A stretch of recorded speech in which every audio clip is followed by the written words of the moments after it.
ಕೊಡ್ಬೇಕಂಡ್ ಬಾ ಓಡುದ ಮಾನವನ ಬೇರೆ ಪರಕಾಯ ಪ್ರವೇಶ ಮಾಡೋರು ಜಿಮ್ ಅಲ್ಲಿ ಏನ ಏನ ಏನ ಸೈಕಲ್ಗೆ ಸ್ಟ್ಯಾಂಡ್ ಹಾಕ್ತಾ ಉಳಿತಾ ಇದ್ದಾರೆ ಅಂತ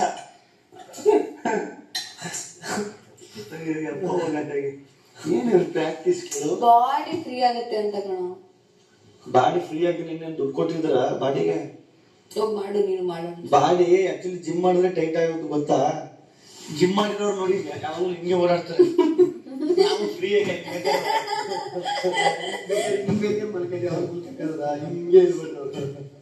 ಆಕ್ಚುಲಿ ಫ್ರೀ ಬಾಡಿ ಅವ್ರದಲ್ಲ, ಅಬ್ಸರ್ವ್ ಮಾಡು. ಮಾಡು ನಾನು ಹೇಳಿದ್ದು ಬಾಡಿ ನಮ್ಗೆ ಒಂದ್ ಸ್ವಲ್ಪ ವಾರ್ಮ್ ಅಪ್ ಮಾಡ್ಕೊತಿದ್ದಾರೆ ಅವರು ಅಂತ. ನನಗೂ ಒಂದು ನಾನು ಫಸ್ಟ್ ಸ್ಟಾರ್ಟಿಂಗ್ ಜಿಮ್ ಹೋದಾಗ ನಾನು ಹಿಂಗೆ ಓಡಾಡಬೇಕು, ಕೈ ಹಿಂಗೆ ಎತ್ತಬೇಕು, ಹಿಂಗೆ ನಾನು ಅದಕ್ಕಿಂತ ಮುಂಚೆ ಏನ್ ಕದಿದ್ದೆ ಏನು ಗುರು ಹಿಂಗ್ ನಡ್ಕ ಬರ್ತಾನೆ ಜಿಮ್ ಬಾಡಿ ಅದೇನು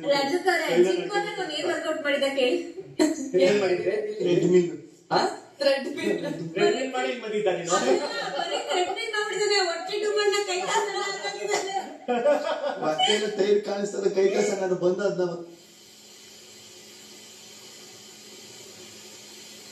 ಇದ್ರ ಸರ್ ನೀವು ಎಕ್ಸರ್ಸೈಸ್ ಅಲ್ಲ ಅಣ್ಣ ಥ್ರೆಡ್ಮಿಲ್ ರನ್ನಿಂಗ್ ಮಾಡ್ತಾ ಇದ್ದ ನಾನು ಹೇಳುದ್ ಮಾಡೋಣ ಅವೆಲ್ಲ ಮಾಡಿದ್ರ ಕರಗಲ್ಲ ನೀನು. ಸರಿ ಆಯ್ತು ಅಂದ್ಬಿಟ್ಟು ಆಮೇಲೆ ಸೈಕಲ್ ಹೊಡಿಕ್ ಹೋದೆ. ಈಜಿ ಥ್ರೆಡ್ಮಿಲ್ ಸೈಕಲ್ ಹೊಡಿದು ನಿಧಾನಕ್ಕೆ ಬೇಕಾದ್ರೆ ಸೆಟ್ ಮಾಡ್ಕೊಂಡು ಗಾಳಿಗೆ ವಾಕಿಂಗ್ ಮಾಡ್ತಾ ಇರ್ಬೋದು. ಮಾಡ್ದಂಗೂ ಇರ್ತದೆ, ದುಡ್ಡುಗೂ ಮೋಸ ಆಗಲ್ಲ. ಅಲ್ಲಿ ಯಾವನ್ ಡಂಬಲ್ಸ್ ಎತ್ಕೋಗಿ ಅಲ್ಲಿಗೆ ಮೇಲೆ ಬಿದ್ದು ಯಾಕೆ ಬೇಕು ಅಂತ ಹೇಳ್ತಿರ್ತೀಯಲ್ಲ ಆಂಟಿ ವಯಸ್ಸಾದವ್ರು ವಾಕಿಂಗ್ ಮಾಡಕ್ ಹೋಗ್ತಾರೆ ಪಾರ್ಕ್ ಅಲ್ಲಿ ಅಂತ, ಅದು ಮಾಡದೆ ಬಂದು ಥ್ರೆಡ್ಮಿಲ್ ಮತ್ತೆ ಸೈಕ್ಲಿಂಗ್ ಮಾಡೋದು ಅವ್ರ ಮಾಡೋದು ನೀನ್ ಮಾಡಿದ್ಯಲ್ಲ. ನಿಮ್ ಪ್ರಕಾರ ಎಕ್ಸರ್ಸೈಸ್ ಅಲ್ವಾ ಅದು? ಥ್ರೆಡ್ಮಿಲ್ ಸುಮ್ಮನೆ ಹಾಕಿದಾರ, ವಯಸ್ಸಾದವ್ರಿಗೆ ಇಕ್ಕಿದಾರ ಕೊಟ್ಟರು. ಹೋದಾಗ ಅಲ್ಲೂ ಹೊರಗಡೆ ಬರ್ಬೇಕಾರ ಲುಕ್ಕೆ ಬೇರೆ ಏನೋ ಸಾರಿಸ್ಬಿಟ್ಟಿದೆ ಅಂತ ಬೀಲು ಕಾಣಿಸ್ತಾರಂತೆ. ಒಂದ್ 7 ದಿನ ಕಂಟ್ರೋಲ್ ಮಾಡಿದೆ, ಗಮ ಗಮ ಅಂತ ಇತ್ತು. ಹೆಂಗೂ 7 ದಿನ ಕಂಟ್ರೋಲ್ ಮಾಡಿದೀನಿ. 7 ದಿನಕ್ಕೊಂದ್ಸಲ ಬಿರಿಯಾನಿ ತಿನ್ನೋಣ